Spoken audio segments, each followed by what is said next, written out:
പ്രിയപ്പെട്ടവരെ, നമ്മുടെ പച്ചക്കറി കുത്തിയിടാനുള്ള കുഴിയൊക്കെ റെഡിയാക്കിയതിന് ശേഷം നമ്മൾ വിത്ത് മുളപ്പിക്കാൻ വെച്ചിരുന്നു. വിത്ത് മുളപ്പിക്കാൻ വെച്ചത് എടുക്കാൻ ഒരു ദിവസം ലേറ്റായിപ്പോയി. ഒരു ചെറിയ 1-2 പരിപാടിയൊക്കെ ആയപ്പോൾ നമ്മൾ എടുത്ത് നോക്കാൻ ലേറ്റായിപ്പോയി. ഇത് നോക്കുമ്പോൾ എന്ന് വെച്ചാൽ ആ വെള്ളരിയൊക്കെ ഏകദേശം തൈകളെ പോലെ അത്രയും വലുതായിട്ടുണ്ട്. എന്നിരുന്നാലും നമ്മൾ ആ മുളച്ചതൊക്കെ നമ്മൾ ഇന്ന് കുത്തിയിടാന്ന് വെച്ച്. അപ്പോൾ ആ വിത്ത് എടുത്ത് നേരെ നമ്മൾ കുഴി റെഡിയാക്കി ആ ഏരിയക്ക് പോകണം. അങ്ങനെ ആ കുഴി റെഡിയാക്കിയത് ആ മണ്ണൊക്കെ ഒന്നും കൂടി സെറ്റാക്കി ഇങ്ങനെ ആ ഒരു തടം ഒരു ഏരിയയിലൊക്കെ ഇങ്ങനെ സെറ്റാക്കി.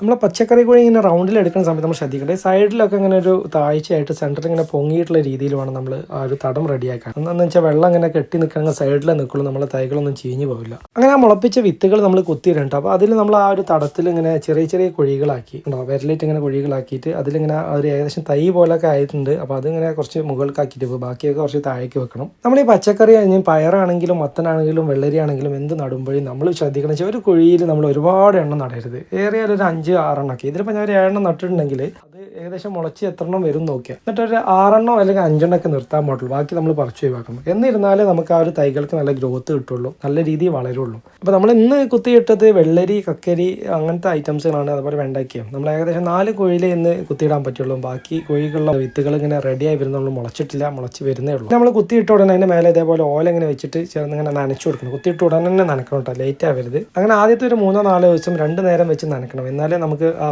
പെട്ടെന്ന് വിത്ത് മുളച്ച് വരുള്ളൂ. അപ്പോൾ ഇന്നത്തെ വീഡിയോ എത്ര ഉള്ളൂ. ഈ വിത്ത് മുളച്ചതിന് ശേഷമുള്ള വീഡിയോ ആയിട്ട് നമുക്ക് വീണ്ടും കാണാം. അപ്പോൾ വീഡിയോ ഇഷ്ടമായിട്ടൊന്ന് ലൈക്ക് ചെയ്തേക്കുക. അതുപോലെ നമ്മൾ പുതിയ വീഡിയോസ് ഒക്കെ ചാനൽ സബ്സ്ക്രൈബ് ചെയ്തേക്കുക. അപ്പോൾ വീണ്ടും അടുത്തൊരു വീഡിയോ കാണുന്നവരേക്കും ബൈ.